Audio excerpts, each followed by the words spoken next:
हम एक बच्ची को देखते हैं जो छोटे से रोते हुए बच्चे को चुप करवा रही थी। अचानक उसे किसी ने आवाज दी और वह वहां से चली जाती है। अब दूर खड़ी एक औरत जो यह सब देख रही थी आगे बढ़ती है और बच्चे को अपनी गोद में उठा लेती है। बच्चा धीरे धीरे चुप हो जाता है। वो औरत अपने गले से एक माला निकालकर बच्चे के गले में डाल देती है। फिर वह बच्चे को एक झरने के ऊपर लेकर जाती है। अचानक जाने क्यों वह बच्चे को झरने से नीचे फेंक देती है। यह दृश्य बहुत हैरान करने वाला था। इसके बाद वो औरत सीधे चर्च पहुंचती है। वह अपना गुनाह कबूल करते हुए कहती है, मुझसे बहुत बड़ी गलती हो गई है। कुछ ही वक्त बाद यह खबर फैल जाती है कि उस औरत को उसके किए की सजा मिल चुकी है। सजा थी मौत, और वो भी बेहद बेरहमी से। उसकी लाश जंगल में पाई जाती है। उसे कुर्सी से बांधकर लिटाया गया था और उसका सिर पिंजरे में कैद था। तभी वहां एक अनजान आदमी आता है।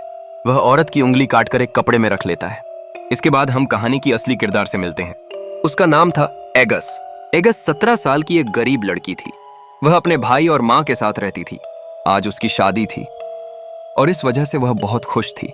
एगस, उसका भाई और माँ तीनों अपना सामान एक मालगाड़ी में रखकर दूसरे गांव जा रहे थे। यह सब उसके होने वाले पति के लिए हो रहा था।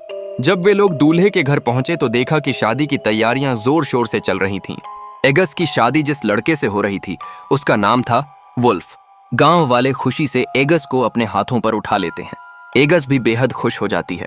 वुल्फ की माँ एगस को एक पिन पहनाती है और उसके हाथ में एक छोटे बच्चे जैसा पुतला पकड़ा देती है। इसे देखकर सब मुस्कुराते हैं। असल में यह संकेत था कि शादी के बाद एगस को घर परिवार की जिम्मेदारियां निभानी होंगी और जल्द ही माँ भी बनना होगा। दोनों की शादी हो जाती है। गांव में नाच गाना और जश्न शुरू हो जाता है। इसी बीच वुल्फ एगस को कहता है, चलो मैं तुम्हें कुछ खास दिखाना चाहता हूँ। वह उसकी आंखों पर पट्टी बांधता है और उसे एक नए घर में लेकर जाता है। एगस हैरान होकर कहती है, मुझे तो लगा था कि मैं तुम्हारी माँ के साथ रहूंगी। वुल्फ जवाब देता है, वो घर मेरे भाई को मिलेगा। मैंने अपने पैसों और कुछ उधार लेकर यह घर खरीदा है। एगस चिंता में पड़ जाती है। वह कहती है, लेकिन आपने कर्ज क्यों लिया? इसे चुकाएंगे कैसे? वुल्फ मुस्कुराकर कहता है, तुम चिंता मत करो, सब ठीक हो जाएगा। उधर गांव वाले अभी भी नाच गाना कर रहे थे। शराब पीने की वजह से सब नशे में थे। एगस देखती है कि वुल्फ बिल्कुल नशे में धुत है और अपने दोस्तों से बातें कर रहा है। कुछ देर बाद एगस की फैमिली भी वापस जाने का फैसला करती है। उसका भाई एगस को कपड़े में लिपटा हुआ एक तोहफा देता है। एगस जैसे ही खोलती है तो उसमें वही औरत की कटी हुई उंगली होती है। उसका भाई कहता है, यह तुम्हारे लिए किस्मत की चाबी है। इससे तुम्हें खुशियां मिलेंगी और जल्द ही तुम मां भी बनोगी। यह सुनकर एगस बहुत खुश हो जाती है और दोनों भाई बहन गले मिलते हैं। रात को जब एगस अपने नए घर आती है तो उस उंगली को चूमकर अपने बिस्तर के नीचे रख देती है। वह दुआ करती है, मुझे एक अच्छी पत्नी बनाना और जल्द ही बच्चा देना। कुछ देर बाद वुल्फ नशे की हालत में घर आता है। एगस उसके साथ अच्छा समय बिताने की कोशिश करती है, लेकिन वुल्फ उसे डांट देता है और सोने चला जाता है। अगली सुबह एगस उठती है तो देखती है कि वुल्फ घर पर नहीं है। वह पूरे घर और अस्तबल में उसे ढूंढती है लेकिन कहीं नहीं मिलता। वह जंगल की तरफ निकल जाती है। काफी देर भटकने के बाद उसे एक पेड़ पर अजीब निशान दिखते हैं। यह वही निशान थे जो उस औरत के थे जिसने बच्चे को झरने से फेंका था। आगे बढ़ने पर एगस को उसी औरत की लाश दिखती है जो अभी तक कुर्सी से बंधी हुई थी और उसका सिर पिंजरे में कैद था। यह देखकर एगस डर जाती है। थोड़ा और आगे बढ़ने पर उसे वुल्फ दिखाई देता है। वह अपनी माँ और गांव वालों के साथ तालाब में मछलियां पकड़ रहा होता है। वुल्फ की माँ कहती है, आ जाओ लड़की, काम पर लगो।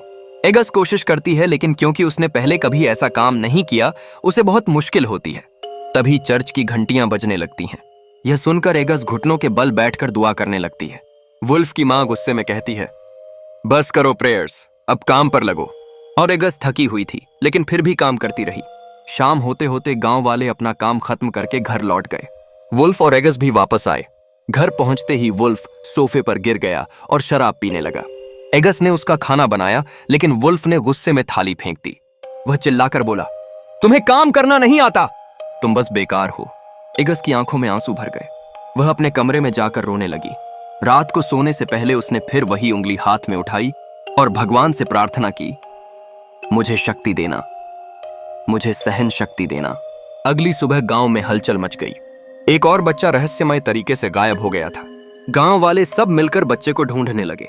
एगस ने यह सुना तो उसके दिल में अजीब डर बैठ गया।